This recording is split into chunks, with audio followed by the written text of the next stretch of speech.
They call it the cradle of innovation. I'm just kidding. I did that in the last episode. I'm not going to repeat myself. It might scare people into thinking that our podcast has malfunctioned and we're just repeating ourselves. I am Spencer Hendricks. This is the Boob Tube Boys, and we are doing some more Silicon Valley.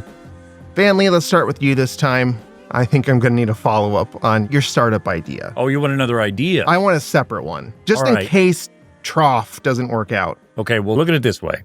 You're sitting on your boat, right? Yeah, I think we're thinking the same thing. Let's say it on three. Okay. 1, 2, 3. Bigger Duck that brings you wine boats. in the middle of the night. What brings you wine? A duck. Oh, I thought you said goblin. Well, how can we merge these ideas? Okay, well, let's back up, because you're right, Spencer. More often than not, Brian would say goblin. Yeah, but Spencer brings something interesting up, which is goblin. And that, I think if we were to combine all three of these things, we really have something here. Okay, so we've got a duck bringing us a bigger propeller so that we can get on our goblin boat to make it to the goblin party. Instead of like a banana boat, like a goblin boat. And what we've just described makes sense and is relevant to people. Ain't no party like a goblin party, because a goblin party don't stop. Well, also, a lot of people die. Yeah, you don't leave a goblin party. That's why it don't stop. Goblins and what was your... Okay, so our invention is goblins. Sold. No one's thought of it. $400 million right there. How are we spelling that? With a Z? For okay, sure. Yeah. Goblinz. But right, just that straight up. What if we have an apostrophe at the end of it, so it's like goblin, like eating? That movie Mandy already took that with their fake commercial for the product Cheddar Goblin, which is a goblin that eats macaroni and cheese. So me then. We are off to a really good start in this episode here, returning to the Silicon Valley universe. Yeah, and this is a show we like. Usually this only happens whenever we're a little feisty because we've just watched The Waltons. Usually crazy things happen in our second one of the two of the show we're watching, no matter what. I'll tie it all together. Okay. Yeah. All right. Put a nice little bow on it. We missed the opportunity, or we just forgot last episode to do this. It turns out several cast members of this show in reality are goblins. TJ Miller once called in a bomb threat because he didn't want to do something or whatever. Yeah, he says it was that he was having like an episode and really thought the lady had a bomb. He's had some kind of operation where they took out part of his brain. Yeah, and it fucked him up in a bad way because now he does terrible things. But he also does have some sort of sexual misconduct charge from college well before that. And Thomas Middleditch had a groping allegation against him in 2019. Right as the show was ending, so it didn't impact the show like TJ Miller's did. So I don't know the circumstance of his very well, and I actually thought all of this stuff was a little more demonstrative than it was, just based on articles I remembered reading. Like, with Thomas Middleditch, it seems to have been he groped someone and then apologized for it in that moment. I'm not excusing it at all. But for some reason, and I don't even know what I think about this, he seems to have been rehabilitated fine. I don't know to full capacity because I haven't seen him in much, but like I was trying to look up more information on this, and I saw that he was doing a run of talk shows in like 2021, like, and not just right-wing ones. Right. Well, see, that's kind of what I thought, because I had it in my head that this was a TJ Miller situation and the guy was terrible. And then I read up about it and I'm like, yes, this is bad, but is this career cancelable? And I don't think it was. Is this a situation where, we need to hold it over someone? I don't know. And like, all of this stuff I don't know, because as we talked about with TJ Miller, I don't know his mental state.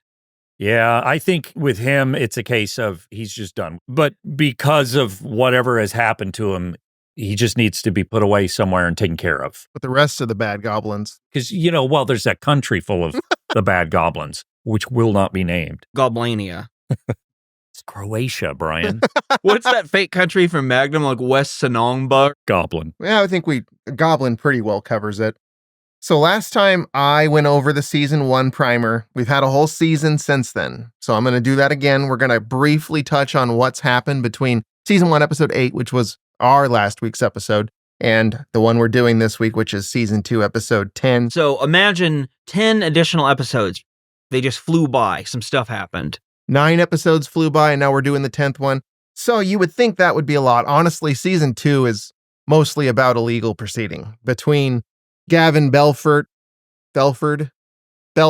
son of Bell.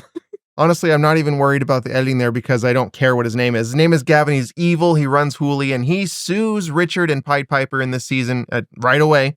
And they immediately address the real life actor, Christopher Evan Welsh, dying.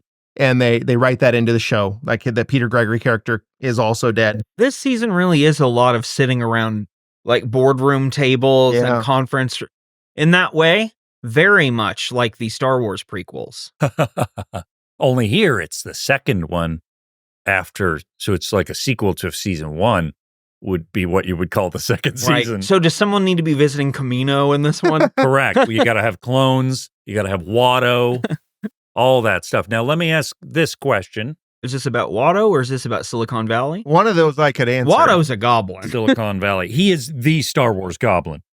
At the end of the episode, I won't spoil it, they discuss this employment contract between Gavin and Richard. Mm-hmm. Is this from before he did Pied Piper? Is it that contract? Yes. His initial When we start thing. the series, this is his contract he's working on with Hooli. All right. Because he's employed at Hooli and he's working on Pied Piper on the side that whole while. Yeah, that makes sense because Gavin is claiming that he owns Pied Piper because Gavin made it while he was employed there. And he knows that's not true. He just wants to tie him up while he figures out his thing to get to the market before Richard. Which is accurate, like drain money out of the little guy in court.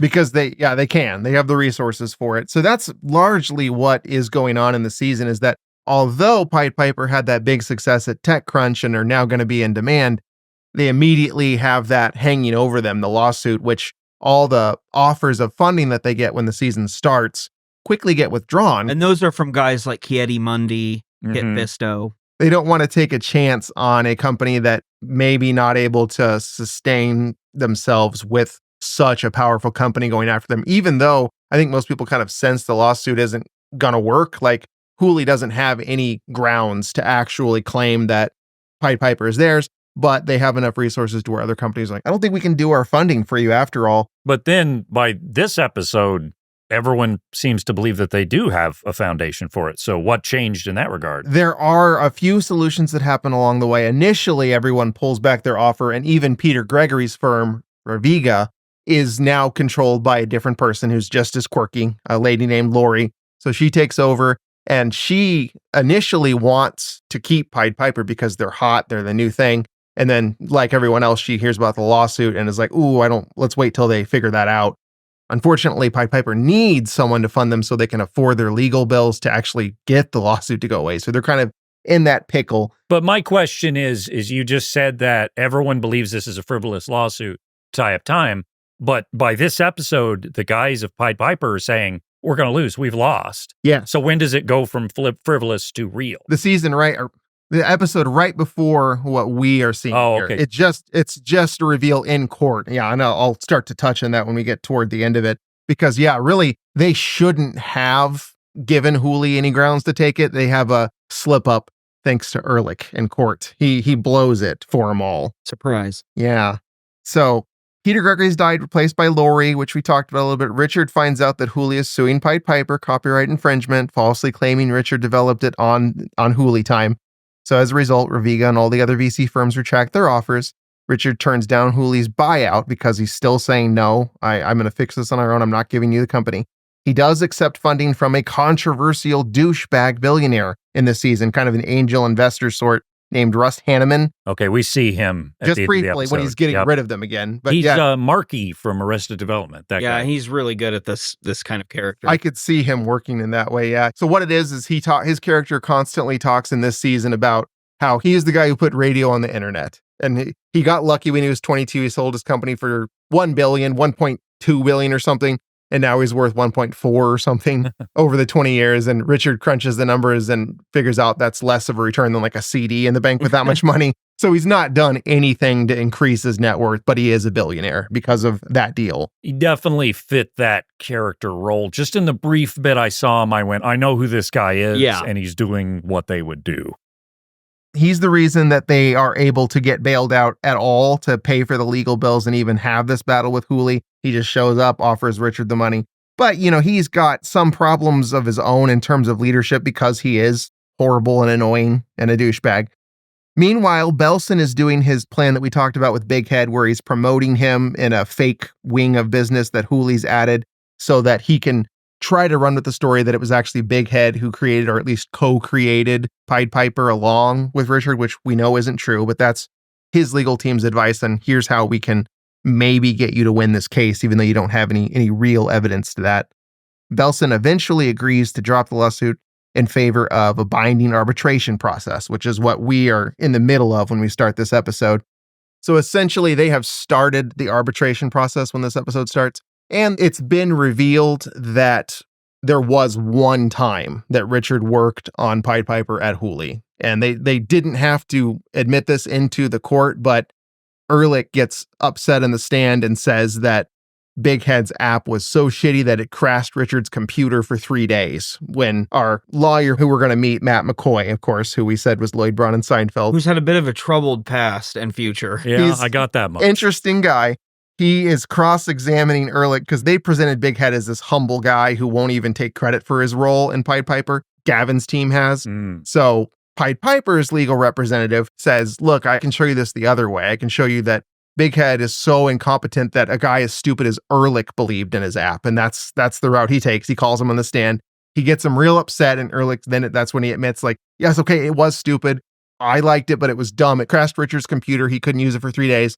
Then the legal team at Gavin's side realizes, oh, so what computer were you using in those 3 days when your computer crashed? And he admits, because he's Richard, he could have lied and said it was someone else's, but he says, no, I did use it. If using it one time at your place makes me lose the case, then fine. So be it. Yeah. Well, and that explains the kind of combative conversation that the lawyer and Ehrlich have. Right away here. Right at the away. start of this episode. Coming into it blind, it was like something happened. I get this. But yeah, I had no idea. One of the other fun things about Ehrlich being on the cast is that if you introduce a new character, it's like, how would this person react to Ehrlich? And I like that this lawyer just doesn't really take his shit. It's funny, too, because both our episodes start with something big having happened to Ehrlich in both cases. Yeah. Like the last one, he got attacked, and this one, he went onto the stand and fucked up the entire case. He also has a really good line at the end of the episode before this where he's trying to counsel Richard on how to get out of this. Like, you don't have to admit it. And he goes, Richard, do the right thing. Lie on the stand. And it just made me laugh. It was a perfectly read line in that case. There's another line very much like that in the next season where he's telling Big Head, he's like, you need to do what anyone in any business relationship must do, which is follow me blindly. This episode, as we've alluded to, is season 2, episode 10, 2 Days of the Condor. It aired, as you might expect, about a year after the last one, June 14th, 2015. Now we're 30. Yeah, that's right. What do you think you guys were doing in 2015 in June when this aired? Being sad. Yeah, for That's sure. always a safe bet, isn't it? Yeah, I bet I was working a job in Missouri. Oh, no, that's what I'm still doing. This was a family video time, so I'll tell you exactly what I was doing then. You know what day June 14th was? June 14th. No. It's fine. I don't know when they aired. Let's say it's a Monday. I wake up at 7. I get to work at 8, and I work until 3 a.m. And I'm on my feet that entire time. I get home, I have to wash my feet because I've been on them and I'm sweaty and they stink. And I sleep for 3 hours and I go to work the next day and work another 20 hours. Things are better now. Yeah. That rise and grind mentality, you'd fit right in Silicon Valley. Yeah, that's what it was. So this synopsis, the guys wait for a verdict on Pied Piper's fate, which we know how that has gone at this point. An unexpected drama draws a spike in traffic to the live stream, which I'll also get into a little bit here. Ehrlich considers his future. Richard struggles to save the future of Pied Piper. That's kind of like every episode, honestly. So at the end of the previous episode, a technician from the museum was taking down a camera that was broadcasting the live stream of a condor egg, which they were thinking was about to hatch. Okay. That explains the title. This was Jared's idea because at one point, Hooli was trying to pimp out their product that they stole from Richard as like, they wanted to do a live stream of a UFC fight. They were like, yeah, their technology is so cool. Here's a little sneak preview of it. And it went terribly. What is the technology? Just video streaming? Yeah, their ability to compress files and play it losslessly, like that sort of thing, to where you can stream it without any issues at all on just to a huge audience without any problems. See, the first episode's tech stuff, I watched it and went, this is fine. This seems whatever. This time I watched the tech stuff and I went, This is one where it's like, but we have good streaming. yeah, like what is this? But Why does 10 this years ago, matter? I guess we really didn't. Yeah, it was probably a lot When you more think rare about at it. that time. I don't know. I feel like in 2015, I was watching Netflix just fine. It's just weird to me. But that's not a live stream. That's true, but I don't know. Whatever. This is like if you were watching UFC fights, like Spencer said, like you do. Yeah, you're always I love you're UFC. always betting on them and stuff. I love how this guy, Who's your favorite guy again? Conor McGregor. that is one. I Oh, think. that's a problematic one to like. That's the thing, though. That guy's awful. But he's the only one you know the name of. Dana White. Also awful. I think that's the Also, owner. yeah, that's right. Yeah, and he was the RNC recently. What about Brock Lesnar? Yeah, I'll tell you. No, I got one for you. All right. It was this lady, and I followed her on Twitter. So this is still a few years old because I don't do Twitter anymore, of course, because it's X. And her name was something Cyborg. Tilda Swinton. Chris Cyborg. Yeah, I've seen That's this the name one. a lot before. And what a name. Oh boy, she is like pure muscle and like she beats some ass. Well, I think I you're like her. missing the obvious. She's not pure muscle. She's a Pure robot. Robotics. Yeah. Did you say Tilda Swinton Yeah. for As a UFC fighter? UFC fighter. I would Huh. watch that career switch there. You can't tell me that any fighter wouldn't briefly be like, I don't know. I don't want to hit Tilda Swinton. She She might- looks like I might break She might her be magic. or that. She was the White Witch in the Narnia movie that I just Yeah. referenced in the last one. And so. she was the Lord of Portals in the Marvel movies. She's Dr. Benedict Cumberbatch's mom. She does play an assassin in The Killer, the yeah. Michael Fassbender movie. Or maybe she's like the head of some assassins. She's the mom of the assassins. She is the one that's curious about what they're needing to talk about with Kevin. You know that movie? Yes. Not a yes. lot of That's a redemption good for movie. Kevin. She just looks like she's sick. She knows Michael Clayton in the movie Michael Clayton. One of my favorite parts in that Unbreakable Kimmy Schmidt show. She's in Is- that? No, Oh, but there's a guy who is trying to break Kimmy Schmidt. I think he's a gay guy trying to pretend to be straight. And one of his things of proving it to everyone is he has a picture of Tilda Swinton drawn on his truck. And he's like, I got this remember picture of a really hot babe on my truck. I don't know why people aren't buying it. It's just the most random person to put on there is like a heartthrob choice. That's kind of amazing because Tilda Swinton's great and I Yeah. adore her in every facet. But yeah, never would I be Not like a pinup person. You look think at this that hot this is a babe. striking, talented, creative person. Yeah. And I would love to chat with Tilda Swinton. Get in contact with us, Tilda Swinton. I know you're listening. Friend of the podcast. Friend of the I've had podcast. emails out to her people. What would you guys do if you're just checking your email and you just you had something in your inbox? T. Swinton, From that Tilda hotmail. I would delete it because it wouldn't be real. No, but it really is her. I'd be like, Tilda Swinton, you bitch. How dare you tease me? There were multiple times back in the days of having Twitter, because none of us have that now, when I was followed, quote unquote, by someone I, for one flash of a second, thought was a celebrity, you know, that sort of thing. And then immediately it's like, oh, nope. It's like _ Brad Pitt with like, 17. Then I would think about it, I'm like, why would my 18th follower be famous? Of course. I've just been waiting for this to None of the happen. other 17 were. In fact, I know 14 of them. I was followed by that porn star, Oh, yeah, that's right. Lisa, whatever. She got into the sports. I can't remember her name. She's a MILF. I almost said the absolute wrong. I almost said Lisa Loeb. You know, the porn star. Poor Lisa Loeb. What is she doing? Not porn. No, I think, like, she tends to just stay. That's the only song I know of hers. That's pretty good. Poor Lisa Loeb. We just called her a porn star and admitted we only know her one song. Wait, did she do that Hot White Cum song? Yeah. Was that her? Yeah. Okay. She did, what's the name of that song? Black Dog? No, that's that movie with Patrick Swayze I was talking about, Well, where he's a truck driver and there's Meatloaf. and I'm Randy glad you Kravitz. mentioned that again because I need to watch that. Yeah, you I do. I really do. Let me try to finish my initial story. I almost forgot it. So Hooli failed miserably at this live stream with Tilda Swinton Right. in the UFC fight. And Pied Piper decides, okay, well, we can do that. Yeah, Okay. we're so good that we can do a live stream. That this was never in their plans, but they've decided at this point we can at least pull that off and make them look even worse. So they have been trying to line up a show. Their attempt failed with some energy drink company. That was a brief episode. What they ended up doing was Jared's idea. He wanted to have a Condor egg on a live stream and watch the hatching. Yeah. Like you might appreciate that. Oh, you by might the way, watch it. Guess what? So a week after we named those baby birds, They flew away. they left the nest. They're gone. They've all gone on to successful careers. That's right. So today, literally today, and this has been a couple of weeks since then, I step outside to remove garbage from my house, like I so often do, which is a great way to say take out the trash.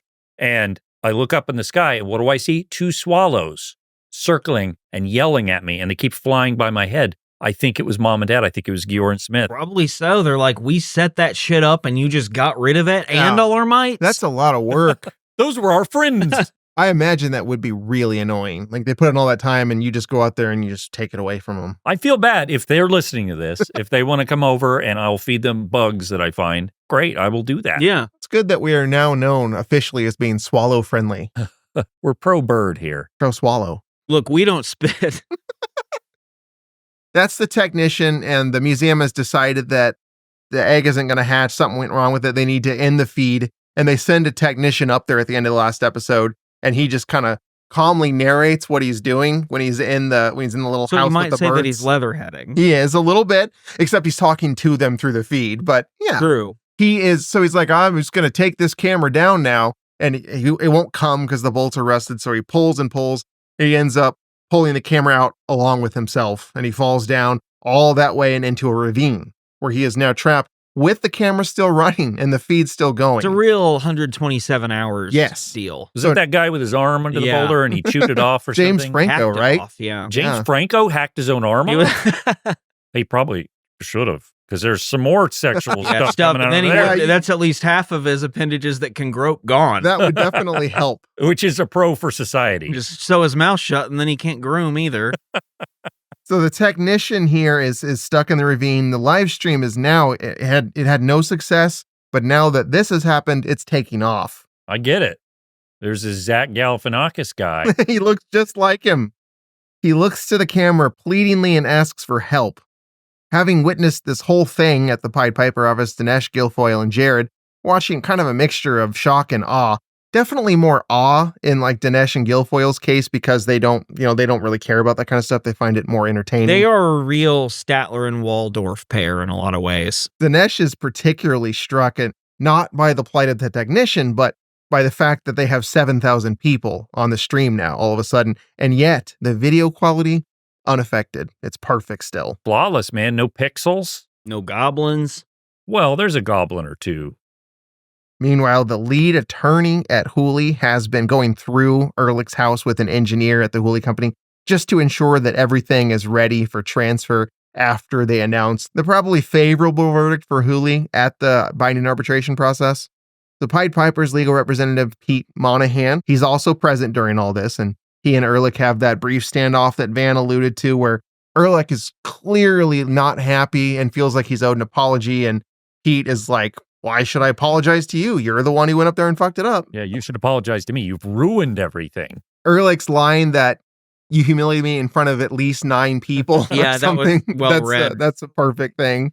Richard asks Pete, is the last second part here of the scene, is there any chance that we can actually win this? And Pete says, look, Richard, I told you when you hired me that I would never lie to you. And then he leaves. Incredible line read, too, by Matt McCoy there. And he's so straight-faced with Yeah. it and furrowing his brow. It's beautiful. It's a non-answer that's like a perfectly executed answer. Then we have our intro, our 6-second intro. Wah, wah, wah, SimCity. Wah, wah. That was really good. Yeah. And then the thing with Alf and looking at Kate. Yeah, that happens too. It's a little blurry. I feel like people who haven't seen Alf think we're just making that up. That is real. There was a time in TV history during our lifetimes when it was perfectly acceptable to have a cat-eating alien leer at a woman in the shower in the credits. You hadn't even earned your And audience it was yet. comedy. It's Yeah. a silly It thing. was like, oh man, this is great. And let's point out, in universe, Alf has a video camera and is recording her. And he's nude. He doesn't wear pants. Mm-mm. Later, while Got Ehrlich, his little penis out, Spencer. Pine cone for a face. I was trying to get that in And a real penis. fast before more could happen. I have to stop this Alf talk. Yeah, before we talk about how his wiener's a push pop. Well, like the Flintstones ones? Yeah. You know, the Dino purple one? That's the one I like. Yeah, when Alf gets excited, a little Barney flies out of his midsection. What color was the Barney? Red? Purple. No, that's Dino. Oh, duh. Dumbass. Yellow, probably. Because he's a coward. Well, his hair. No, he's a coward. No, if I meant coward, I would have said it was yellow. Later, while Ehrlich is unloading groceries in the driveway, he spots his snooty neighbor Noah, who we've actually only met a few times at this point, but he's a grumpy old guy who moved into Silicon Valley before all of this tech stuff happened. These interactions are always good. There's only like 5 of them. He doesn't like his newfangled neighbors, and he bitched at Richard a couple episodes ago saying like, renters really kind of drive the property value down. I'm glad you're moving out, because Richard briefly does, and then comes right back. But he's also threatened to report them for doing a business in a non-zone for business house. And they found him with a ferret, which is illegal in California, and took a picture and blackmailed him. He's very passionate about ferrets. They've had a few goings on back and forth where he's had to allow them to do their thing, but he doesn't like them. Well, I got to tell you, this is not the first time we've seen this guy in the history of the Boob Tube Boys. Who is this guy? He looks so familiar, and I agree. didn't look him up. It's fucking Horace from Dr. Quinn Medicine Whoa, Woman. yeah, the face. Who the do long you, Dr. face. Mark? That's him. He's funny, too. As soon as he popped up on screen, I went, that's Horace. I didn't recognize. I mean, he looked familiar, but he's good at this. Well, because he also was in that movie, The Happening. He was the weird guy who talked to Mark Wahlberg about hot dogs. And he just kept saying, like, oh, hot dogs are a great I need food. to watch that again. That movie's really funny. Yeah. It doesn't, of course, mean to be, but it is constantly funny. I didn't see him get shot by a Native American in this episode, though. That was puzzling. So, ferrets, smelly little tubes. Yes. Who are adorable. Who are very cute. They are cute. But they don't smell good. No. And you can remove their stink, but it's still there. And apparently illegal to own in California. It's just like sin. We remember the Big Lebowski when they throw the ferret in the bathtub, and then the dude is there chatting at the bowling alley with Walter and Donnie, and he's explaining the ferret thing, and he says, marmot. And it's illegal to have, an animal like that. And anyway, that's the joke. But it isn't a marmot, it's a ferret. Marmots Doesn't he insist it's a marmot, yes, though? But it isn't.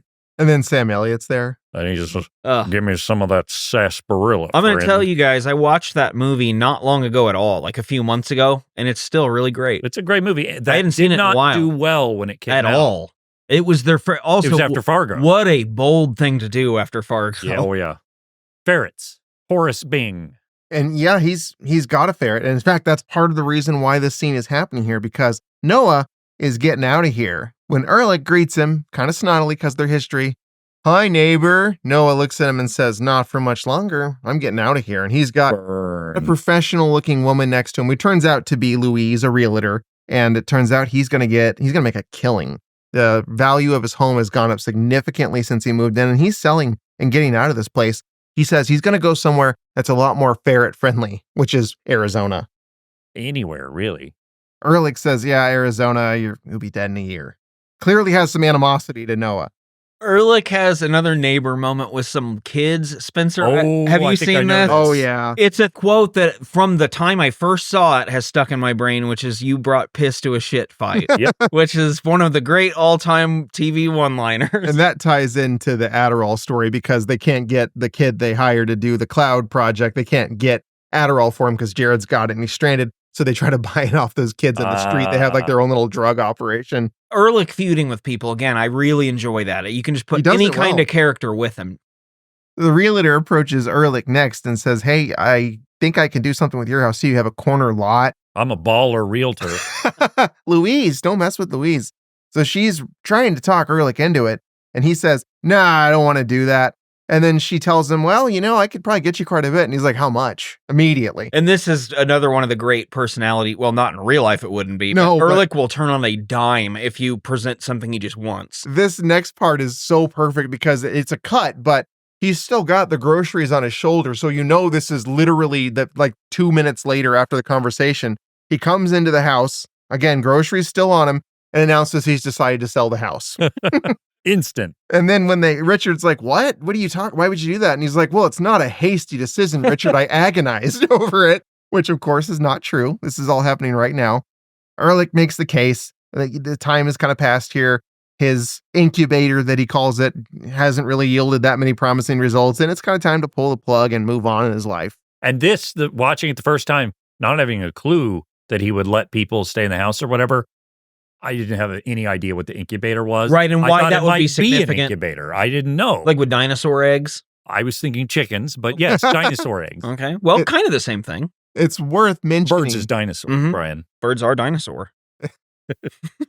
If there's nothing else you remember about Boob Tube Boys, remember that we said that. Birds are dinosaur. All of them. It's worth mentioning in this scene, while they're having this very serious discussion, you can hear the technician on the live feed screaming in the background, just kind of quietly muffled. That's happening all the while Dinesh just watches cheerfully, watching the viewer count go up. Speaking of Dinesh, he is bemoaning the fact that the company finally ran into some good luck with the technician falling into the ravine on their live stream, and now they have to give the company to Hooli, now that this great thing has happened to them. Guilfoyle suggests that, what if they didn't give the company to Hooli?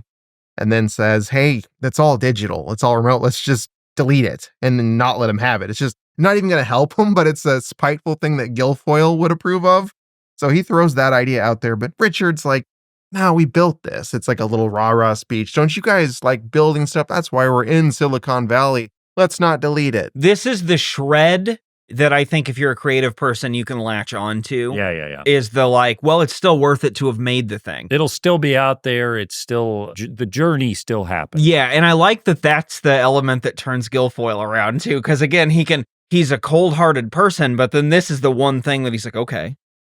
You know, realistically, though, there would be serious legal repercussions if they deleted it. They do address that in a way that and because it's a comedy show, it works for me. That's really funny, where they point out that like, we're so dumb we've deleted all our shit before. Like, how would they not believe it? They have a moment of, like, it's not very far before this one, a couple episodes before, where they're making the deal with that porn site and they're loading all their files onto Pied Piper's system, and the douchebag billionaire Russ accidentally sets his tequila bottle over someone's delete key. Ooh. So they're deleting locally the porn files that they're trying the company's trying to upload to Pied Piper. So they're like, hey, we did that. We could do it to our own stuff too. Why not?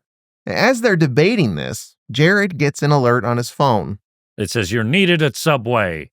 You're a pervert. It turns out Different Jared. it is a very different Jared. Way worse Let's Jared. clarify that. We don't That like is- that one. This one, though, we like. Yeah. Yeah, he's a much better guy than the other Jared. It turns out Manny Pacquiao has stumbled across this feed himself and tweeted it to his 2 million followers. The best part of this is Jared knowing him only as the Filipino politician. Also, by the way, not relevant to this comedy show, but awful, awful, awful man. So terrible. He was awful. Manny Pacquiao. Yeah. Oh, I don't know anything about the personal. Real sexist stuff, like women belong in the dirt and some other stuff. Yeah. So yeah, Manny Pacquiao apparently not such a good guy, but he did tweet and get this live stream in the show fictionally. Good at punching. Yeah. He could punch real good. Probably better than whoever it was Brian said should punch all of us for money. I don't remember. I don't think I we had said a just name in anyone. mind. Just give us $50,000. Are we offering that if it's someone like Manny Pacquiao punching He's us? kind of old now, sure. Yeah. It's got to I be feel like they more money retained for Look, enough if that. these that. YouTubers are winning fights, fucking come at me, bro. You're just watching Logan Paul in wrestling. He gets to win because he's a YouTuber. I refuse to do that, thank you. Good for you. So this thing's about to blow up. This live stream is going to go nuts. Everyone kind of senses it and jumps into action to ensure these servers that Guilfoyle has put in himself.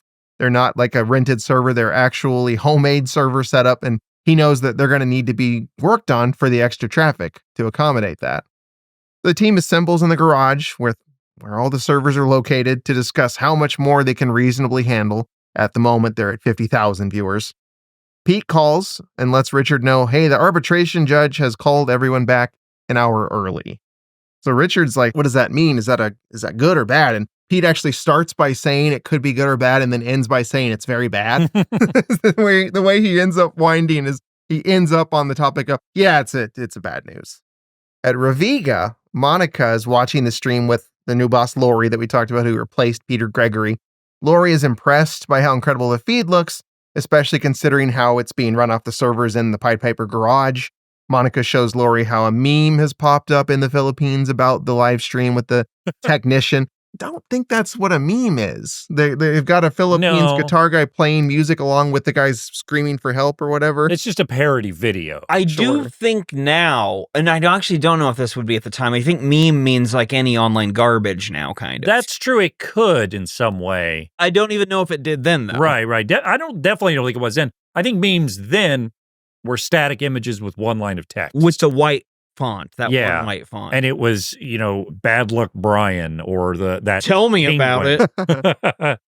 You don't look like him. I don't know. I don't know who he is. I feel like got bad luck. We kind of were the right age to sort of know that from that, like in terms of our internal accidental historian value, we might be more qualified to speak on that than a lot of people. And I don't remember that being what memes were, but that's not the kind of internet that I've ever eaten up. I've never been into that, so I could be wrong. But it is realistic. I could totally see. Yeah, I found happening. myself saying, "This is annoying and stupid." Yeah, people would like this, and it takes off in the Philippines. It's made the live stream even more popular. Cebu is bustling with activity. That's the capital city of the Philippines. I thought it was Manila. That's a city of the Philippines. I thought it was the city. No, you're right, but whatever. Back at Ehrlich's house, Guilfoyle and Dinesh are running out of options and are about to reach the maximum capacity for their viewers. And just as Dinesh suggests the only thing that could save them at this point is everyone just getting bored and just dropping off the stream, the technician leatherheads and says, "Oh, I'm dehydrated.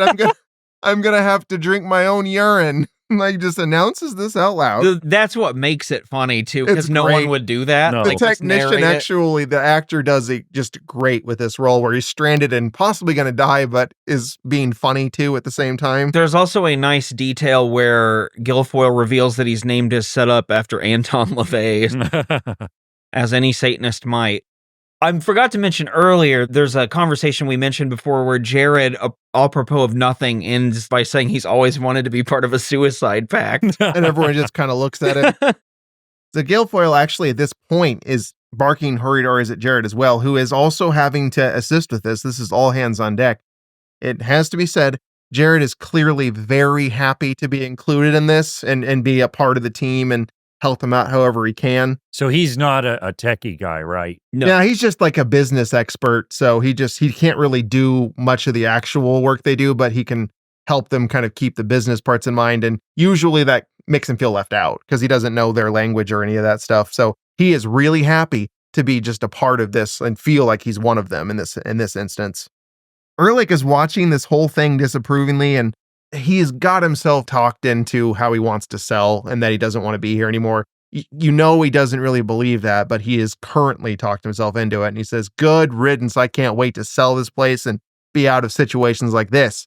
And Jared just kind of looks up from his little job he's doing, like plugging something in, and says, "There's no way you're ever going to sell this house." Ehrlich doesn't buy it, but Jared's telling him, like, honestly, a job's a job, Ehrlich. This is magical. This experience we have here, you can't get that anywhere else. And this is where Ehrlich actually confronts him about what we were talking about recently with Jared having had a really good position at Hooli. Like, he was going to be fully vested with his stock options and all his benefits and his salary. He had a really good job there. And Ehrlich doesn't get, why did you give all that up to come to this stupid little place? The company's not even going to exist in like 30 hours. And Jared reiterates his thought that because a job's a job and this is like a magical thing. He keeps using magical over and over. We'll never be able to find anything like this. Of course he uses magical over and over. It's a magical day. Does he write it in his little notebook? I would have to assume. And then find it 80 years later? Yeah, when the mushroom disappears. Yeah. There's a great juxtaposition where... That's another tech movie, tech property. Oh, I haven't Fateful seen that. Findings. Yeah. Just like Silicon Valley. They handled everything material the exact same, too. All the same specifics. Neil Breen's compression algorithm. It was 6.1. I've compressed just about all the information I need. The bank is failing. In the middle of Jared telling Ehrlich how special that everything is right now, Guilfoyle just busts through the wall from the garage, just breaks a hole in the wall and says, "I need to make the cable run shorter, and this is the easiest way to do that." Back to the hearing, Richard is in the bathroom looking at how to tie his tie on his phone. I could see myself doing that because I every time I'm know how tied to to do tie, that. this is what I do. I look it up on the phone. Really? I'm not familiar enough with I've that. only tied a tie like a couple times. I try not to do that. I've never had like a job where I had Sure. Oh boy, I've had way too many. So I could tie you right could now. tie like, do you know all of the different styles he was looking at? I can give you a Windsor knot right now. Seriously. That's okay. Get your tie out, No, Spencer. hold on. Get it out. What about, I have a series of ropes. Can you display different knots on these ropes? A hitch knot. There's a buzzard knot. There's the fisherman's hang valley. A bunch of sailors, those people, they all know those knots. There's the big bopper. There's of course, the Captain Corelli's mandolin. Yeah, the wet dog. The Harry and the Hendersons. I'm just saying movie names. The pliable pervert. That's one of them. Master and Commander, West Side of the World, or whatever that's called. Russell Crowe. The last Brumby. Damn it, I was going to say it. The silver Brumby. The silver Brumby. The purple Brumby. I don't know. It was a color. Featuring the woman from Quantum Leap. That's what it says on the that's poster. The title. Poster. We all remember the silver Brumby posters lining the theater halls. AMC couldn't keep them in stock. Yeah, when we were kids, it was like, God, Brumby fever. This and the Macarena. You can't escape them. Ow! Brumby. They do this little thing in this scene where Richard's trying to do his tie, and then you hear a toilet flush, and Gavin's in the bathroom too. He was pooping. Yes, he had to have been. I rewound to make sure, because Gavin we have this moment where fortuitously he's using the bathroom at the same time, feels generous and wants to help Richard tie his tie like a father. And I had to make sure, because I didn't notice the first time, did he wash his hands first after his poop? Did he? Yes. Okay, good. He did they made sure to include that. And nobody checked to see if Harry Connick Jr. was in any of the stalls. Didn't think to. I recently watched that Copycat movie that we talked about not that long ago. That happens in there. Harry Connick Jr.'s he's a bad guy. Yeah. He's copying all those murders. Did you know in the Dexter prequel that they're making, they replaced I don't the think principal. we need to be doing that. No, we don't. They replaced James Remar. That's his name. I see why you said the principal. Yes. They replaced him with Christian Slater. Okay. Never mind. That sounds fun. Interesting. The cast is good. The idea is terrible. That's exactly kind of what I would have assumed. We don't need to be doing that, as you said. So I was doing a delivery at Walmart, and I had to pee. So I peed, and this Walmart guy who is an old man, who does when somebody orders online and the Walmart employees fulfill them, he does that. He fulfills the orders, did not wash his hands. Oh, and boy. It disgusted me. And I told someone, because I don't like that. And I feel bad for being a tattletale, but you got to wash your fucking hands, old man. And he was in the stall, so I think he was pooping, but I don't know. I just don't get how. I know that the attention to germs and that sort of thing is a relatively recent phenomenon somehow, but I just don't get how anyone ever thought you could poop and then just go about your business. Right. Go about get away your day. with that. And in our modern day, if you have the resources, you live in a place with running water, like I just can't imagine it escaping you. Like, oh, I forgot. Oh, look, my hand smells like shit. Yeah. Oh, there's poop under my fingernails. I wonder what that's from. Oh, no. You said poop, and that reminded me of another story that recently happened. And this is the worst thing that has ever happened to anyone. Well, now this is going to be quite a story. The other day, I was lying on my couch. It's like 2 a.m., and I'm kind of winding down. And Vladimir the cat, who is 18 years old, lays on my chest, and she always does it. It's fine. I'm eating a granola bar, right? Love granola bars. Got a little chocolate chips in it. Holy shit, so good. Munch, munch, munch. All right, I finished the granola bar and playing on my phone. Oh, what's this on my chest? Oh, no. Must be a piece of oat or chocolate. I pop my mouth.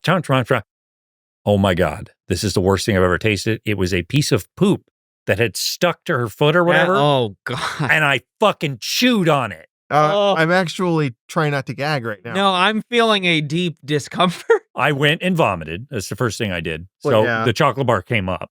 And then I brushed my teeth like a dozen times. And I was trying to get ready to go to sleep. I couldn't. I was awake for 7 hours. Wow, so you can Too busy eating shit. you can legitimately say, you can make the claim you just love your cat so much you ate her poop. Yeah, I could make that claim. I'm If not. you would just listen to the famous phrase, don't eat shit where you eat, you would have been Or fine. just don't eat shit is Yeah, another that's another generally accepted piece of advice that we mostly follow. That's not where, when you started, I thought that would go. No, Katie loves it. She's been making fun of me, calling me shit mouth nonstop. She's not wrong. I mean, that's probably never going to leave you. Nope. It's sad. It's sad being Van Lee, which is why you should go to patreon.com/Bootu Inc. and gives some money to us. That is It'll make me feel the better. most unique segue we've ever done. Guy's in the been show. chomping turd. You need to give him some money to compensate. That is one last plug I have to do at the end of the episode. That's Tim, you right. took that off me. Thank you. I can't eat those granola bars anymore either. They're ruined for me. And this is such a memorable moment. I think it would, it'd be a good idea to give us a 5-star rating on Apple Podcasts or anywhere you listen to podcasts. Tell them the poop eating story brought me here. Yeah. Oh, I like that. And just keep using. That'll be our new joke Great. for episode after episode. From here on out, we're going to remember that I ate a piece of cat I'm shit. not going to forget that anyway. Yeah, because Van ate cat shit. It's quite a reveal. That And just let kind of me happened. verify, I didn't eat cat Right, you shit. just chewed on I it. chewed on it and split it all over the floor. Like you might a leaf or a sunflower seed. A leaf. Yeah. Are people out there just, a leaf? Well, in this scenario, I imagine you're in the wilderness between places fighting for your survival. Oh, okay. And you eat a leaf. A leaf, yeah. It's the only one you've come across, which is weird because you're in a forest. Huge reveal. Things are so different than they were when we started that. Even this scene in Silicon Valley, life was different then. This is wow. It was. We're going to have to wipe down one of the microphones extra. All right, let's take a break.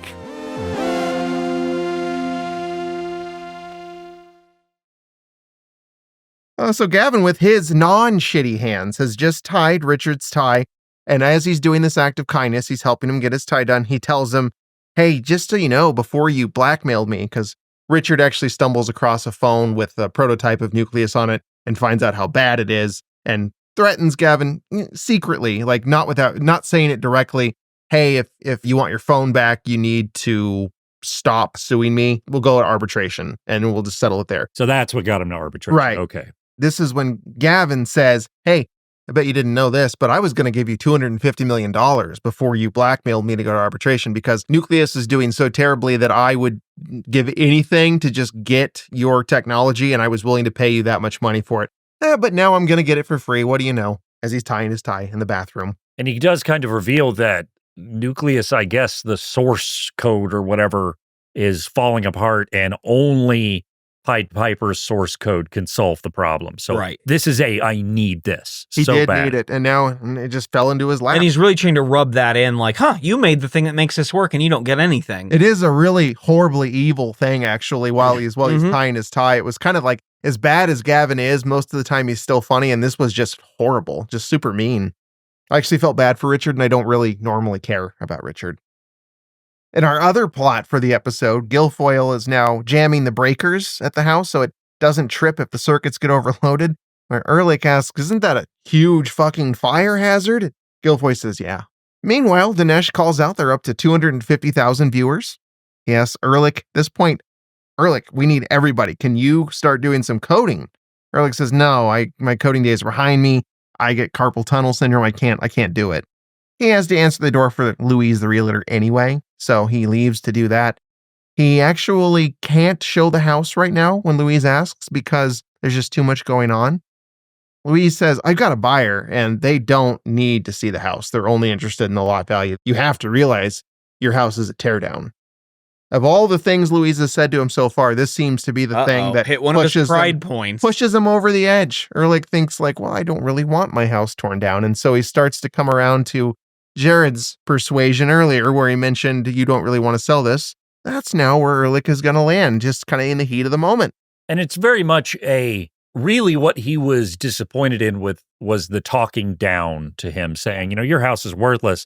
So he latches on to the next thing, which is Jared's whole thing about, no, you love this stuff. Because I don't think he really does love this stuff. No. It's a way out. Whatever he wants to tell himself he feels in that moment. Because he's been made to feel small, so he's got to start thinking different. He thinks he's come back full circle to deciding that being a part of Pied Piper is what truly matters and not the money from selling the house. So he tells poor Louise in a particular Ehrlich fashion to get out of here. Do not call a man a fool on the transom of his own home. A home that happens to be the world headquarters of a company keeping streaming video of a man who's about to drink his own urine online for tens of thousands of Filipinos. Does that sound like foolishness to you? So you can tell your clients respectfully that they may go fuck themselves.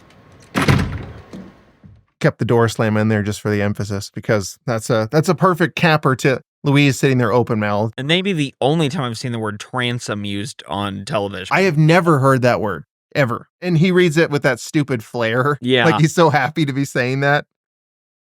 Ehrlich is transformed. He's caught up in the moment. He throws on his carpal tunnel safety gear, his hand brace, I guess, whatever. He has to pull it like out of a little cabinet. It's kind of funny. It is. No, and then he pins his hair back. This is another like the sports metaphor Yes. thing, like a sports movie. The old guy's got one more left in him. Exactly, and it's believable. Like you kind of feel like, okay, so maybe Ehrlich isn't like the most talented guy, but he actually does have coding experience and can be of service. And you see, he actually does have a little bit of knowledge here that he's going to bring back into his life because he's feeling it again in this very moment. So it's a nice scene. Jared now seeing this is even more delighted than he was before. He's beaming. He's so happy. Meanwhile, the servers are starting to smoke in the background, and no one's noticed it yet except for Jared asking as the scene fades, "What's that smell?"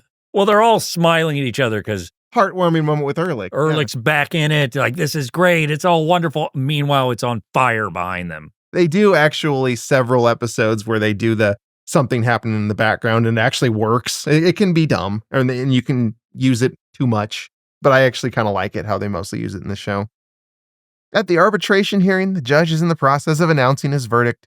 Richard actually can't look away from the feed. He's a real cowboy of a judge, by the way. I think there are two other roles this judge could play. Oh, no, I'm sorry. One other. Judge is one of them. The other one is Owl. Well, he is wise. And He's he the is retired perched. judge. Yeah. And does eat voles. And kind of creates pellets out of his own body. Oh, this It's like full bones skeletons in and- there, yeah.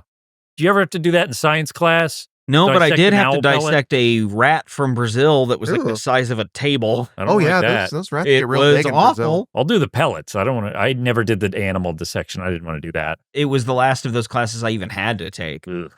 Are you saying that the Brazil rats would be a good coup for the Rat King if he were to get He them would on his love side? them. I mean, Well, you they're could, foreign, and Brian was saying he needs to get Yeah. yeah, he like needs a rat international app, rats. If they're big, then that'll help him in his world domination. rat tracking Just app. a thought. Yeah, I mean, you could just bowl one of those rats at somebody and knock some people over. This feed is so important at this point to Richard, and he I think he's checked out, doesn't really care about the verdict, that he actually is trying to watch it. You can hear the technician's anguished cries throughout the courtroom, and judge actually stops to ask Richard if he's on his phone. We leave the verdict there hanging in the air. The fire is fully ablaze at the Pied Piper headquarters. Jared stands over it with the fire extinguisher. He's ready to use it, but Guilfoyle says if you do that, the stream's gone. So we have a choice here between the house and the live stream. The technician is now beginning to drink his own urine. It's finally that moment. The feed is hitting 300,000 viewers. And then just as the flames begin to really pick up and you can tell it's going to be an actual problem, emergency responders arrive at the scene. And the first thing they do when they approach the technician is they turn the camera off. Well, my favorite part of this is we hear the technician yell at them, "Why did it take you 12 hours?" Another perfect line by the technician who seems more just kind of troubled by it all than like actually scared for his life. And also, this just reveals, right away that after like 10 hours, he's drinking his own feed. Which is no time at all. So the viewers start dropping off in mass quantities since the feed has been stopped on its own. It wasn't a thing that the servers couldn't handle. It just ended on its own accord. So they stayed online for the whole thing. A huge accomplishment. They're really excited. Everyone laughs and celebrates as the fire continues to rage. Jared finally turns and puts it out as the scene ends. And I guess you're right when we were discussing the whole, is this impressive? Because I was not impressed when it was like 250,000. What is it? That's nothing now, but that's a modern lens looking at it. Yeah. I guess it would have been back then because, I don't know, just the numbers they kept showing made me think, whatever, who cares? Well, I was thinking about it actually kind of earlier and like, what were we streaming in 2015 or 14? Like, if you watch a baseball game, you didn't really do that then. Or if you watch, anything really, other than, live streaming. Right. I'm trying to think when I started getting the MLB package because I did it for like 12 years straight. Yeah. And I might have had it around You may then. have. I didn't have like anything good enough to do that. Yeah, but that also wouldn't have been widespread. So Right. You're right. They do kind of mention that part of it is the fact that these were just kind of servers that they stuck in there themselves. So that's kind of I think the pride from their side is this is all our home system that we built, and it held up, and the feed never suffered any quality loss at all. So they had a lot harder of an assignment than Hooli fucked up, even though, this was originally just a stupid live stream of an egg. It ended up being something that did work how they wanted it to. So they get that little moment right at what they think is the end of their existence. At the arbitration process, as it's winding down here, the judge is still explaining the basis of his decision, which is basically, since Richard did use Hooli equipment in the process of creating Pied Piper, since he did admit to that, it does legally give Hooli the right to the technology. That's just the law. That's what we got to do. An enraged Richard immediately pulls out his phone, texts Jared, "I've changed my mind. Wipe it all. It's my company and I want it all gone." He's had a change of heart, like an Ehrlich sort of thing. The judge isn't done, though. In determining that Pied Piper was guilty of the wrongful solicitation by hiring away Jared from Hooli, which we talked about, Jared jumped ship and joined Pied Piper from Hooli, and determining that that was not legally done to bring Jared from the company, the judge actually explored Jared's contract in full and discovered the language in his contract, and was also used in Richard's and many other employee contracts, was actually not legal. Okay, this is all piecing together. I didn't have any clue they were discussing Jared's contract. That was actually one of the other small parts that Gavin tacked on to his lawsuit. And wouldn't have even had to do, but because he was so relentless in being a dick. Yeah, he was dinging him for everything he could, including like, "You poached Jared from me," so he put that in the suit as well. Gotcha. And when the judge was looking at that contract, he was like, "Well, wait, why couldn't Jared get a job somewhere else? Why was that a violation of the contract?" Then the judge determines, well, that's not legal. This makes it an unenforceable contract. And since Gavin uses that clause in many, many, many employee contracts at Hooli, we have a situation where Richard's, not just Jared's, but Richard's contract wasn't legit. Therefore, he was never legally a Hooli employee. Therefore, him doing it at company time at Hooli does not make the app theirs. The actor who plays Gavin is great in this scene. When he thinks he's won, he believes himself so important, he's basically like yada-yada-yadaing the judge, like, hurry up, I don't care. You can just drop all the other counts. I won the tech war. And the judge is like, no, this is a court of law? Gavin doesn't even look at the judge the first several times he's talking to him about this. He's like, yeah, dismiss that. Whatever makes it easiest. My favorite part of this, and again, I'm doing the thing where this is a comedy show, you don't need to look into it, but the idea of an arbitrator or judge in any scenario being like, all right, I have a gotcha.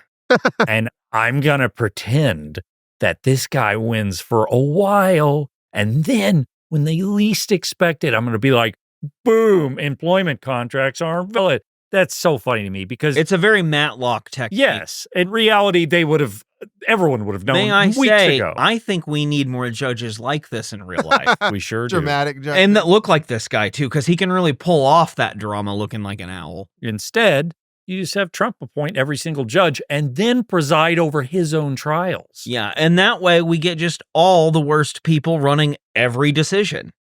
So case dismissed. It's over. Hooli lost. Pete, our beloved Pete, takes the time to turn to Richard and thank him for giving him this opportunity.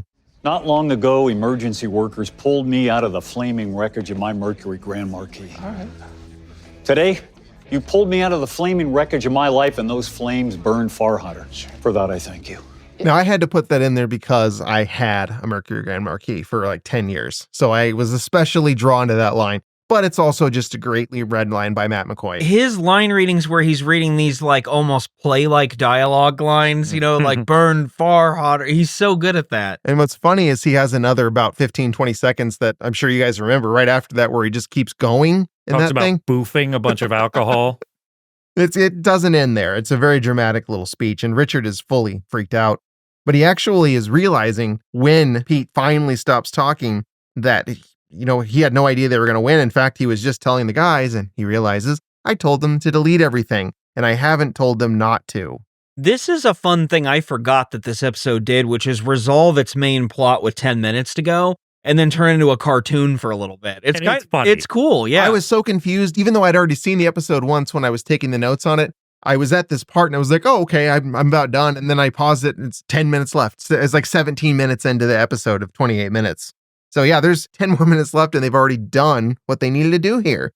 It's not going to be that easy to describe the back and forth at this point because we now have a continued seeing what Richard is trying to do to get hold of them versus seeing what Pied Piper is doing at the house as they're supposed to be deleting the remnants of Pied Piper. The joke, of course, being Richard's in such a hurry to stop them, and they, despite just having to do one very small task, are doing Won't do it. comically ridiculous time-wasting activities. Something foils the deleting constantly that should never Would have never happened. stop anyone. No. Yeah, and they seem to get more and more ridiculous with each Yes. one where it's like, that's not even possible. It escalates to just, it's beautiful. Even Richards, though, okay, his phone is dead when he gets outside of court.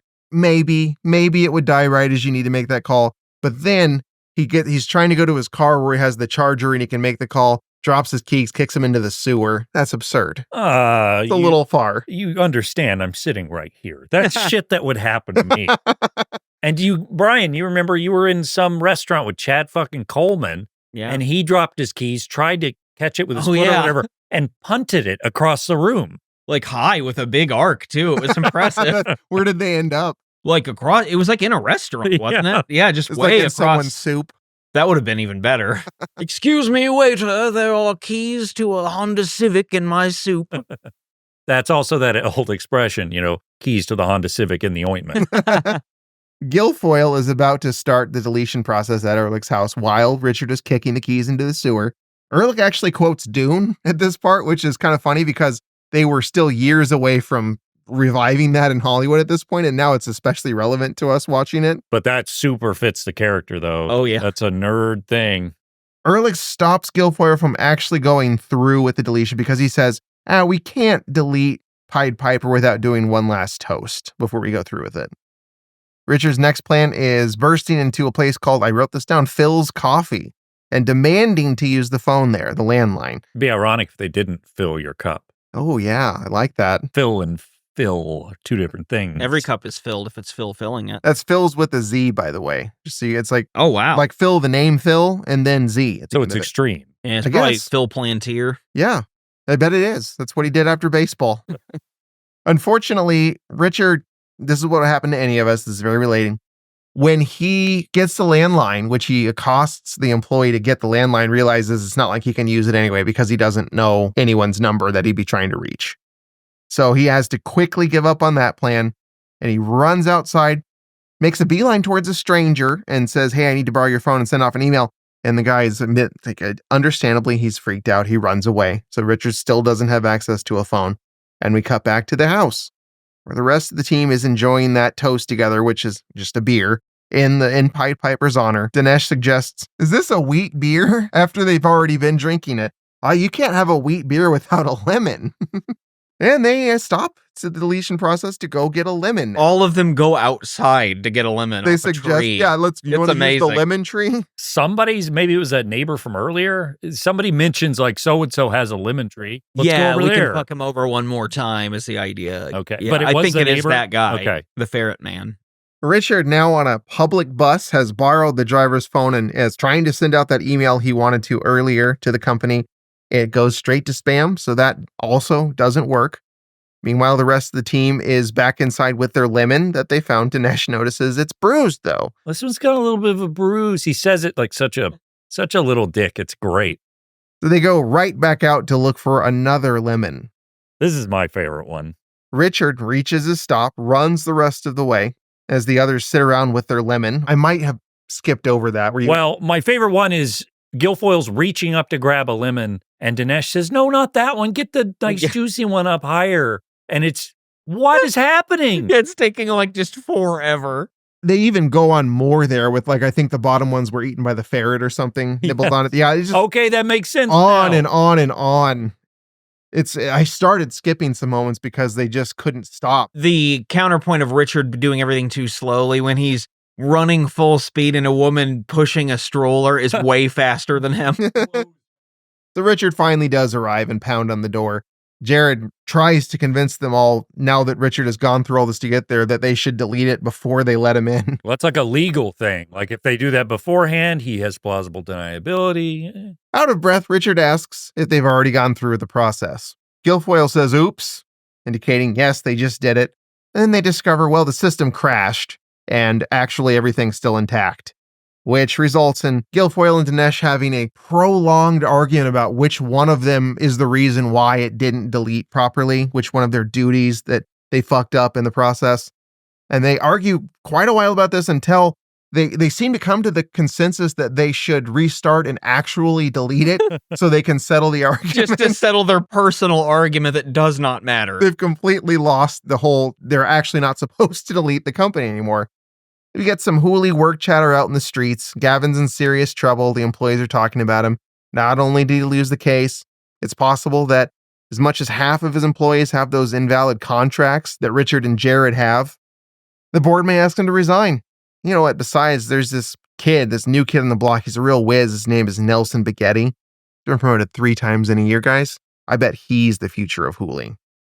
Meanwhile, this is Gavin's spiritual advisor, Van. I have no idea what's happening. Yeah, here. it gets weird. This is all just a bunch of stuff they threw in at the end, but Gavin's spiritual advisor is overhearing this while he eats a hot dog and decides he's just a yes man that tells Gavin whatever he wants to hear. So he's like, oh, I need to now take this opportunity. Yeah, he's a maneuverer too. Oh, Just totally. whatever he can do to make Gavin think he's important and stay on and make money. And now he feels like, well, if Gavin's in trouble, I need to find this big head guy and present myself to him so that I can still do what I do. Oh, so that was the big head guy is who he approaches. Yeah. Yes. All And right. when I was saying we didn't get him, like, I this guess is we the did. one scene where he's in his lawn chair doing nothing, which And is they what kind of Big Head made him does. go up there because he doesn't know how to do anything. Yeah, he got kind of ostracized from the business because he has actually no skills at all.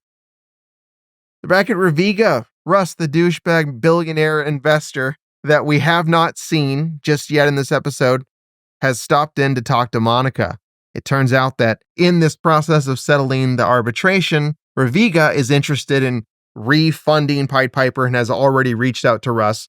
That $5 million or whatever that he loaned to get Pied Piper back on their feet, they're now wanting him to release his hold of Pied Piper and they will go back to being the business that funds them since the legal matter is over. Russ is happy to give 100% of his holdings away because he's really just been upset that he wasn't worth $1 billion anymore. He calls it the 3 Comma Club. He wasn't in it, and now this will get him back over it. He's happy. He's going to divest all of his whatever kind of holdings he had, no more in Pied Piper.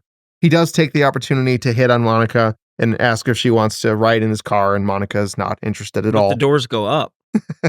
Like this. Yeah. He waves his hands. I was wondering how well that would translate if you hadn't seen his car at the other episodes. I just assumed it was a DeLorean or something. Exactly right. It was? Yep. Okay. Yeah, and he does that several times where he complains with his arms that the door doesn't do it that way, and he'll Yeah, if a car won't do that.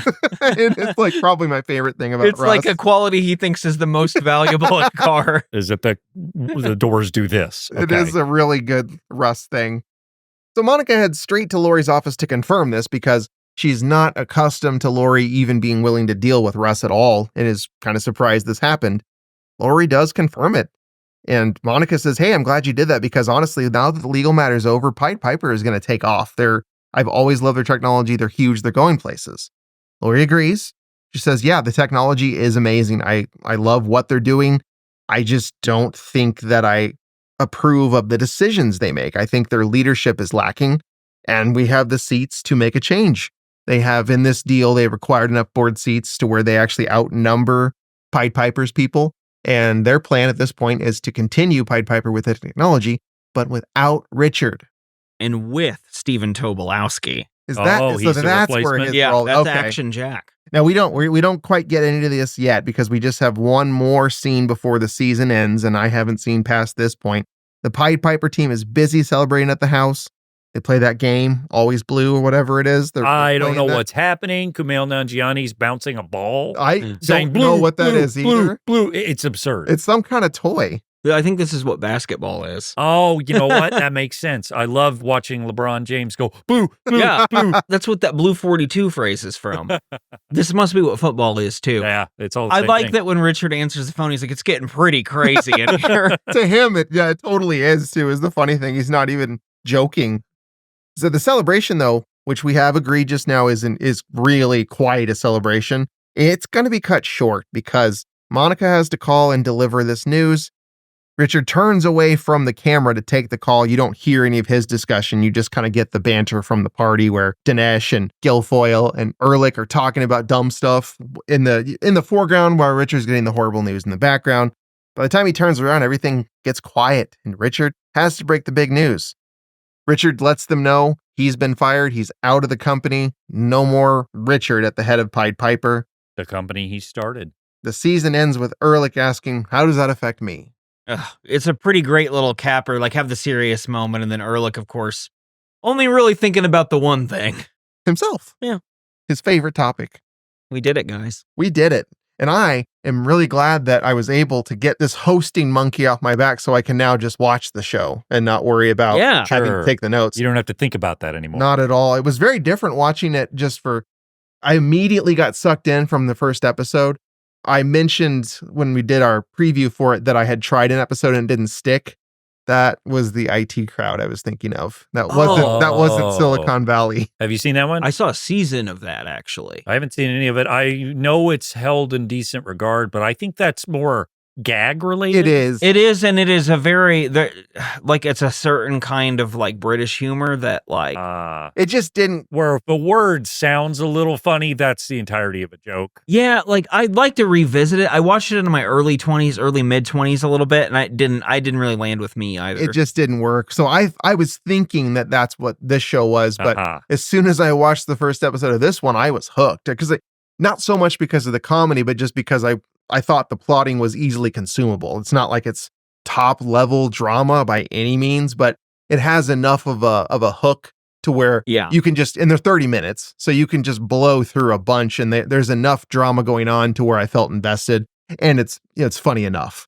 So it hit the right mark for me to be like, this is easy watching, and I just burned through that whole first season, and I had that unique experience of knowing that, okay, the episode I picked is coming up, and I was really excited because I was building up, getting my knowledge foundation set up. And then when that episode came on, I tried to pay a little more attention and tune in. And it was just such a different experience watching it, blowing through them like we usually do, and then having to stop and grind through it. And I'm looking forward to getting back to just going right through them because for me, it was very enjoyable to go through these 2 seasons that we did. Yeah, I really enjoyed watching it again, too. I never knew if I would finish before because it just kind of felt like something like, I don't know if I'll go back to it because this forced me to. It seems like, oh, yeah, now I kind of want to go back and just finish the couple seasons I didn't before.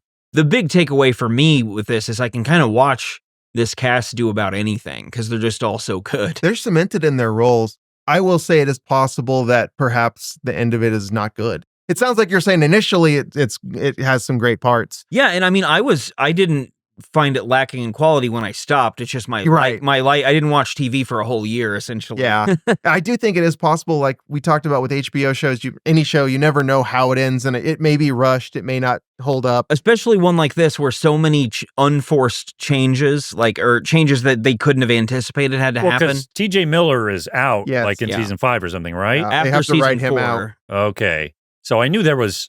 I didn't remember what the controversy was with that, but. Yeah, this was a very fun show and I enjoyed it. And I, as we're discussing it, have been thinking, maybe I will watch it. So maybe I will. I don't know. Little things annoy me. For example, like I said many times over, I don't like this industry. So that makes it hard to sit through some of this. But like you said, Brian, the cast is really good. It's full of really funny people. I don't know how many seasons I could handle before the shtick. I get tired of it. Seeing that TJ Miller leaves after 4 seasons, I think will make that better because I do think that character would get old fast. I'm sure it's funny for 2 seasons, 3 maybe not, 4 probably not. I'll have to see. But overall, I think this is a fun experience. Katie mentioned, of course, that she's in this industry as a programmer. She hates that stuff. The show. Yeah. No, she hates that stuff. So she doesn't want to watch any more of it. But I very much could. Very fun show to watch. I think it's another one that's good to just put a random, now that you know it, you can put an episode on and just kind of have it on while you eat. Yeah, it's such easy watching it. Yeah. It's not challenging at all. And that's fine. I'm not insulting it. It's not something where you're going to think a lot about it and digest the material. It's just kind of quick, easy. not a lot asking out of you when You watch won't it. find, and that's not impossible in a sitcom. Like, we've covered a few, like The Office even does that. Like, it will make you at least think about life issues. And with Silicon Valley, that's not really the point. It's more like, who farted? It's a good change of pace for us because, like I said, the era we haven't really touched on much. And I don't think we've done much with getting too into the business world from what I can think off the Duck top of my Dynasty. head. It struck me as kind of I'm trying to find occasionally, we're about to do different things, but it struck me as a category that we could plumb the depths of a little bit. Sure. Something slightly out of our normal wheelhouse. And speaking of trying to find the right fit for our hosting turns, Van, do you have any thoughts on the direction you're going? I sure do. In fact, Does it have anything to do with no. time in regards to MASH, when it would be? Before? No. I'm thinking more post. No, sure doesn't. Sure doesn't. No aftermash this time around. No. But for episodes 157 and with 158, I believe, I'm finally going to do what I set out to do the second we started this podcast. Can I make a guess? Yes. Is it Sequest DSV? Sequest DSV. Yes. We're finally going to do I don't this. know why, but I'm excited for this. You should be. Because I looked up stuff about Sequest. How long have we done this? 4 years? Yeah. 3 years? And I was excited then, and then I kind of forgot about it. Well, I have already watched the 2 episodes we're going to do, and they're wonderful. Sequest as a show, and of course, I will reveal this when we cover the show, started out as one thing, turned into something else by season 2, and then was completely upended and turned into a completely different show that actually they separate on streaming platforms now. And it's a real, normal, logical show It where sure is. everything checks out. No, it's basically the concept is it's the future. It's 2032, I think, because they renamed the original 2 seasons, the first 2, Sequest 2032. We're coming up on that. Anyway, what it's about is a submersible vehicle, a submarine, if you will. It's massive. It's like Babylon 5 is a space station. This is a submersible in the ocean. To help me get a better idea on, is Kelsey, like a thing Kelsey Grammer might be the captain of? No, because that's an actual submarine. This isn't a submarine. You would be up Periscope here. No, so basically, it's in the ocean. Roy Scheider's there. Here's our 2 episodes. Season 1, episode 9, The Regulator. The Regulator, who's a traitor, not trader, I'll add that, kidnaps Darwin, which, by the way, is a talking dolphin, after a visit to Sequest. The Regulator wants to find the center of the universe and tries to use Darwin to find it. Brian's going to love The Regulator. Let me just get that out right here. Honestly, the name alone does a lot of the work. It's a cowboy hat and a trench coat. And by the way, is a famous character actor. I don't know his name, but Does he regulate? He's not Warren G. Okay, but does he do a little bit of it? A little bit. And then finally, we're going to follow up with season 1, episode 17, Hide and Seek. Maybe a game you played as a child, Spencer. I think I did. It's not a game on Sequest. Well, I know where they are. Where? They're in that submersible. They're in the ocean. I found them. The crew dreams of Darwin, which is, again, a talking dolphin. With a cowboy hat. He doesn't have a cowboy hat. The Regulator has a cowboy hat. Oh, I'm all sorts of confused now about who's got a cowboy hat and who doesn't. Not the Regulator. Well, I'm sure it'll make sense once we're watching it. The dolphin is Warren G. And he's been sent to blow up that ship in Magnum? Warren G wants to find the center of the earth? Yes, correct. I got 5 on it. The crew dreams of Darwin, including an evil dictator named Tesloff. Wow. Tesloff comes aboard to get help for his son, who's autistic, from Darwin. Tesloff is played by William Shatner. Wow. In his second appearance on the Boob Tube Boys. That's great. This is the most Shatner-esque appearance William Shatner ever made in the history of acting. It will blow your mind. Because our only other experience with him, he's pretty reserved Right. relative to what you would think of William Shatner being. Not in this, I will tell you that. And he looks like Saddam Hussein. He Wow. dresses like him and has a mustache. It's amazing. I didn't even know it was William Shatner at first. I've watched both these episodes. They're fucking amazing. You didn't look at the guy and say, I've never seen another man with a complete square for a head. And then you're like, wait, no, William Shatner. Yeah, and then I figured it out. Correct. So yeah, Sequest DSV, we're finally going to do it. Roy Scheider stars in it. He was in Jaws. He said, we're going to need a bigger boat. And he got one. And he got one. I think that must be what they were thinking in casting him. That's It's like, why they wanted to get him. let's see, water. Who can we get here? Let's see, Costner's off because Waterworld didn't go that well. let's get the guy, Richard Dreyfuss.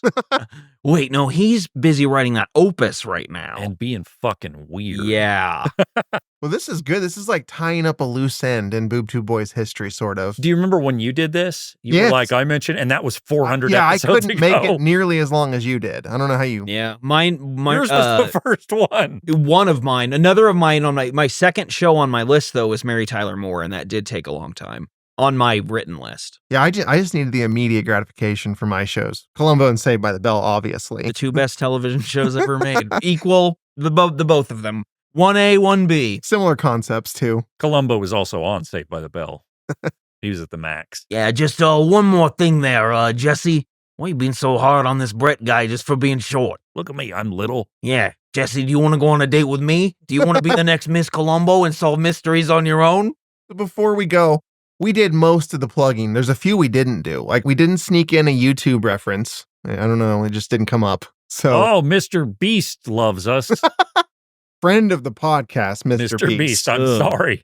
Yeah, so Yes, is the appropriate response. if you like YouTube and you want to use YouTube for your podcasts, we have the back catalog slowly being uploaded there. You can go there and you can listen to us in that format as Think well. of it as unboxing our podcast.